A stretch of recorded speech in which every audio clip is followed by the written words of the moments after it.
পুরো বাড়ি মেহমানে গিজগিজ করছে, কোথাও গিয়ে শান্তি নেই। কেউ না কেউ এসে চেঁচামেচি শুরু করে দেয়। আজ আমার বড় ভাই রবিনের গায়ে হলুদ। একটু আগে অনুষ্ঠান শেষ হয়েছে। আমি রাব্বি, লেখাপড়া শেষ করে ভাইয়ের সাথে আব্বুর অফিসে দেখাশোনা করছি। আমি খুব অল্পতেই রেগে যাই, আর এই জন্য সবাই আমাকে ভয় পায়, শুধু বড় আপু ছাড়া। এই হইচই আর ভালো লাগছে না, তাই নিজের রুমে চলে আসি। রুমে এসে দেখি আমার মামাতো বোন ফাতেমা আমার রুমে বসে আছে। আমাকে দেখে ভয়ে দাঁড়িয়ে যায়। তুই আমার রুমে কেন? তুই জানিস না আমি আমার রুমে কাউকেই অ্যালাউ করি না? বাহিরে খুব মানুষ, আর কিছু ছেলেরা আমার দিকে কেমন করে তাকিয়েছিল। পেট বের করে শাড়ি পরলে তো ছেলেরা তাকিয়ে থাকবেই। এত বড় শাড়ি দিয়ে পেট ঢাকা যায় না? ভাইয়ার কথা শুনে আমি পেটের দিকে তাকিয়ে দেখি নাভি বের হয়ে আছে। আমি তাড়াতাড়ি শাড়ির আঁচল দিয়ে পেট ঢেকে নিই। আমার রুম থেকে যা, আমি ঘুমাবো। এত লোকের মাঝে আমি হোয়াট হ্যাপেন্স? শাকসুনির মতো হাঁটছিস কেন? দাঁড়াও, আগে হেসে নিই, তারপর বলছি। মুখ বন্ধ করবি নাকি থাপ্পড় খাবি? আমার ধমক শুনে ফাতেমা চুপ হয়ে যায়। আমি ওর দিকে জিজ্ঞাসার দৃষ্টিতে তাকিয়ে আছি। তোমাকে হলুদে একদম বোকা বোকা লাগছে। কার এত বড় সাহস তোমার মতো রাক্ষসকে হলুদ লাগিয়েছে? এতে হাসার কি আছে? কোথায় লেখা আছে আমার গায়ে হলুদ লাগাতে পারবে না? না, সেটা নেই, কিন্তু তার সাহসটা কত বড় ভাবছি, যে তোমার গালে হলুদ লাগিয়েছে। Shut up. আপু লাগিয়েছে। ও আচ্ছা, তাই তো বলি, আপু ছাড়া এই সাহস আর কার হবে? অন্য কেউ হলে এতক্ষণে তুমি তো তার ঘাড় মুটকে দিতে। মেজাজটা 440 হয়ে গেল। ওকে এভাবে হাসতে দেখে ওর সামনে গিয়ে দু হাত দেয়ালের সাথে চেপে ধরে আমার গালে লেগে থাকা হলুদ ওর গালে, আমার গাল ঘষে দিয়ে লাগিয়ে দেই। আমাকে যদি হলুদ লাগিয়ে বোকা লাগে তাহলে তোকেও আমার মতোই। কথা শেষ করার আগে আর দেখি ফাতেমার চোখ থেকে পানি পড়ছে। ওর চোখে পানি দেখে আমি কেন জানি নিজেকে ঠিক রাখতে পারি না। কি হলো? তুই কান্না করছিস কেন? তুমি এটা কি করলে? আমার বান্ধবী বলেছে যদি কোনো ছেলে কোনো মেয়েকে হলুদ লাগিয়ে দেয়, তাহলে তার সাথে তার বিয়ে হতে হয়। হোয়াট? এই স্টুপিড মার্কের কথা তোকে তোর কোন বান্ধবী বলেছে? স্টুপিড কথা নয়, এটা সত্যি, তুমি জানো না? যদি এমন হয় তাহলে পরে ভেবে দেখব। কি ভেবে দেখবে? তুমি কি আমাকে বিয়ে করবে নাকি? যে হাসতেই জানে না আমি তাকে বিয়ে করব না? তোকে বিয়ে করার জন্য আমি তো হাত পা ধুয়ে নেমেছি, তাই না? আর কতক্ষণ এভাবে ধরে রাখবে? হাত ব্যথা করতেছে তো। কি শক্তি শরীরে!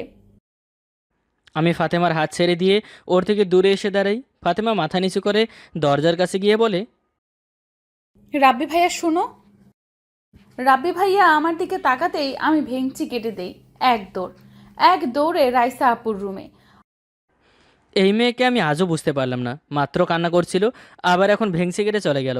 ওর ফাজলামো কখনো যাবে না। আমি ওয়াশরুমে চলে যাই ফ্রেশ হতে। কে রে, তুই এভাবে দৌড়ে কোথা থেকে আসলি? আর তোর গালে হলুদ কেন? আর কোথা থেকে? তোমার রাক্ষস ভাইয়ের রুম থেকে। তুমি যে হলুদ তোমার ভাইয়ের গালে লাগিয়েছ, সেটা দেখে আমি হেসেছি বলে আমার গালেও লাগিয়ে দিয়েছে। রাব্বি তোকে হলুদ লাগিয়ে দিল? আমি তো বিশ্বাসই করতে পারছি না। সত্যি বলছি। আর জানো আপু, তোমার ভাইকে কি বলে বোকা বানিয়েছি? তুই না বললে আমি কি করে জানবো? কান্নার অভিনয় করে বলেছি, আমার এক বান্ধবী বলেছে কোনো ছেলে যদি কোনো মেয়েকে হলুদ লাগিয়ে দেয়, তাহলে তাকে বিয়ে করতে হয়। তোমার ভাই শুনে তো বোকার মতো আমার দিকে তাকিয়েছিল। তুই পারিস বটে। আচ্ছা, অনেক রাত হয়ে গেছে, যা ফ্রেশ হয়ে আয়, ঘুমাবি। আমি তোমার রুমে ঘুমালে দুলাভাই কোথায় ঘুমাবে? তোর দুলাভাই রবিনের রুমে ওর সাথে ঘুমাবে। আমি ফ্রেশ হতে গিয়ে আয়নার দিকে তাকিয়ে আছি। আমার রাগী হবু বরটা আমার গালে হলুদ লাগিয়ে দিয়েছে। এত তাড়াতাড়ি তো এটা ধুয়ে ফেলা যাবে না। আমি চোখ বন্ধ করে গালে হাত রেখে রাব্বি ভাইয়ার একটু আগে আমাকে ছোঁয়া অনুভব করতে থাকি, কিন্তু বেশি সময় অনুভব করতে দিল না আমার ফাজিল ননাসটা। গালে পানি না লাগিয়ে ফ্রেশ হয়ে এসে শুয়ে পড়ি। বরযাত্রী যাবার জন্য সবাই রেডি হয়ে বাইরে অপেক্ষা করছে। চুল ঠিক করে রুম থেকে বের হতেই প্রথমে চোখ যায় ফাতেমার দিকে। আকাশি নীল রঙের একটা লেহেঙ্গা পরেছে। একবার আমার দিকে তো একবার ওর দিকে তাকাচ্ছি। এটা কি করে হয়ে গেল? আমিও আকাশি নীল রঙের পাঞ্জাবি পরেছি। আপু আমার কাছে এসে ফিসফিস করে বলে, ভাই কাহিনী কি? দুজনে ম্যাচিং করে ড্রেস পরেছিস। আপু আমি কি দেখছিলাম নাকি ও কি রঙের ড্রেস পরেছে? তবে যাই বলিস, তোদের দুজনকে পাশাপাশি খুব সুন্দর লাগবে। হয়ে গেছে তোর, লেট হয়ে যাচ্ছে, চল।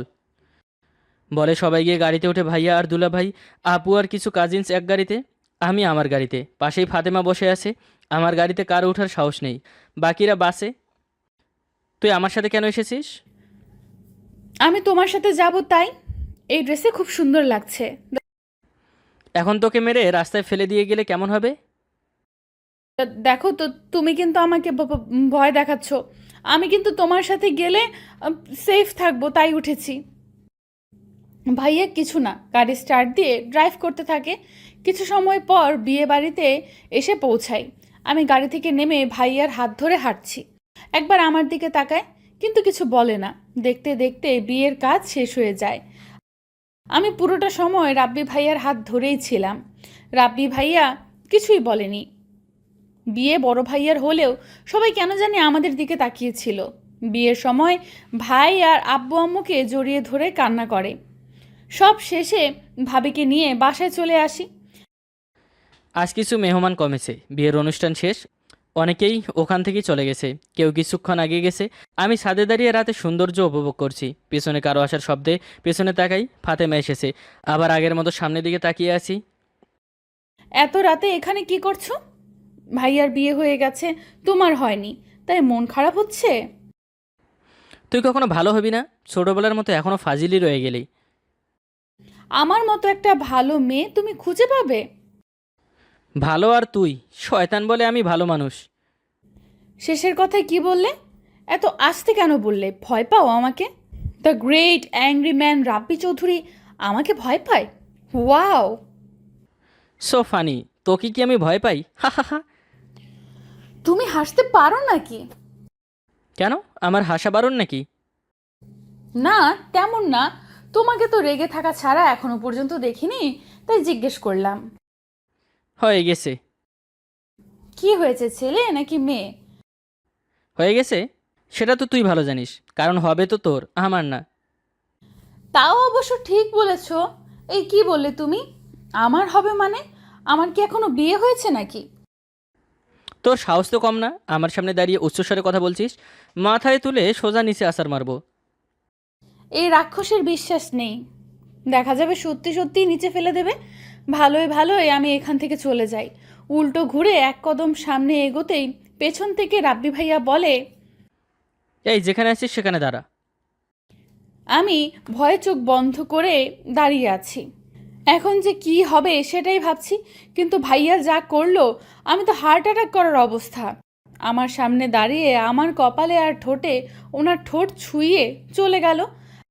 আমি পাথর হয়ে ভাইয়ার দিকে তাকিয়ে আছি। চোখ রীতিমতো বের হয়ে আসার অবস্থা। আমি কি জেগে আছি নাকি ঘুমিয়ে গেছি? কোনো রকমে নিচে এসে আপুর রুমে এসে বেডে বসে আছি। কে রে, কি হয়েছে তোর? এভাবে বরফের মতো জমে আছিস কেন? তোমার ভাই আমাকে চুমু খেয়েছে আপু। কি রাব্বি তোকে চুমু খেয়েছে? আমি মুখে হাত দিয়ে আপুর দিকে তাকিয়ে চোখ বন্ধ করে নেই।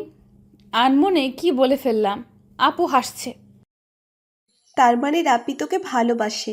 আচ্ছা, তুই আমার ভাইয়ের বউ হয়ে যা। তোমার ভাই তো ভালোবাসি বলেনি, সোজা বিয়ে। আগে অ্যাকশন করে ফেলেছে। কিরে, কি হয়েছে তোর, এভাবে বরফের মতো জমে আসছিস কেন? তোমার ভাইয়ের চুমু খাওয়ার পর আমি কোথায় আছি, কি বলছি, কি করছি জানি না। আমাদের কথার মাঝে ফুপি আপুর রুমে আসে। আমাকে এভাবে বসে থাকতে দেখে বলে, কিরে, ওর কি হয়েছে? এভাবে হাত পা একসাথে করে বসে আছে কেন? কিছু না আম্মু, ওর নাকি শীত করছে। তুমি কিছু বলতে এসেছো? হ্যাঁ, কাল তো বউ ভাতের অনুষ্ঠান। আমি তো তোর ছোট ভাইকে কিছু বলতে পারবো না, কখন রেগে যাই বুঝতে পারি না। তুই ওকে বলিস তো কাল নিজের দাঁড়িয়ে থেকে যেন সব করে। আচ্ছা বলবো। অনেক রাত হয়ে গেছে, গিয়ে ঘুমিয়ে পড়ো। ফুপি চলে যায়। আমি এখনও সে আগের মতোই কাচুমাচু হয়ে বসে আছি। আর একটু আগের রাব্বি ভাইয়া যা করেছে সেটা ভাবছি। এই, তুই তোর রুমে গিয়ে ঘুমা, তোর দুলাভাই চলে আসবে। আজকে রাতে কি আর ঘুম আসবে আপু? তোমার ভাই যা করেছে। আপু হাসতে থাকে। আমি আমার রুমে এসে দরজা বন্ধ করে ঘুমানোর বৃথা চেষ্টা করছি। বউ ভাতের জন্য আমার রুমের পাশে যে সুইমিং পুল আছে সেখানে সব কিছু করা হচ্ছে। অনেক জায়গা নিয়ে সুইমিং পুলটা। আমি মোবাইলে ম্যানেজারের সাথে কথা বলছি। মোমবাতি জ্বালিয়ে সুইমিং পুলের কাছে এসেছি। রাব্বি ভাইয়া দাঁড়িয়ে দাঁড়িয়ে কথা বলছে। এই গরমের মধ্যেও লোকটা গলায় মেয়েদের মতো ওড়না ঝুলিয়ে রেখেছে। আমি মোমগুলো টেবিলের উপর রাখি। হঠাৎ ভাইয়া চেয়ারে বসতেই ওনার গলায় থাকা ওড়নাটা মোমের উপর এসে পড়ে, আর সাথে সাথে ওড়নায় আগুন লেগে যায়। কিন্তু ওনার তো সেদিকে খেয়ালই নেই। কি করব বুঝতে পারছি না। আগুন না নিভালে পরে সমস্যা হয়ে যাবে। কোনো উপায় অন্তর না পেয়ে দিলাম এক ধাক্কা, সোজা সুইমিং পুলে গিয়ে পড়লো। হুট করে কেউ পেছন থেকে ধাক্কা দেয়, তাল সামলাতে না পেরে সুইমিং পুলে পড়ে যাই। চুল ঝেড়ে ওপরে তাকিয়ে দেখি ফাতেমা দাঁড়িয়ে আছে।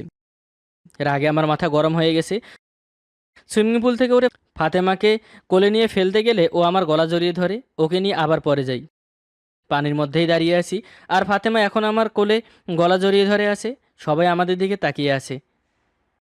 কিরে, তোরা দুইটা এখানে গোসল করছিস কেন? আর ফাতেমা তো সাঁতার জানে, তুই ওকে কুলে নিয়ে আসছিস কেন? তোর দুলাভাই চলে আসবে। আম্মু, তুমি এটা বুঝবে না। ভাই, তুই আরো কিছু সময় এভাবে থাক। এইভাবে থাকতে হবে না, পরে ঠান্ডা লেগে যাবে। উঠে ফ্রেশ হয়ে চেঞ্জ করে আয় গিয়ে। বলেই ফুপি চলে আসে। আম্মু আমাদের এই অবস্থার ছবি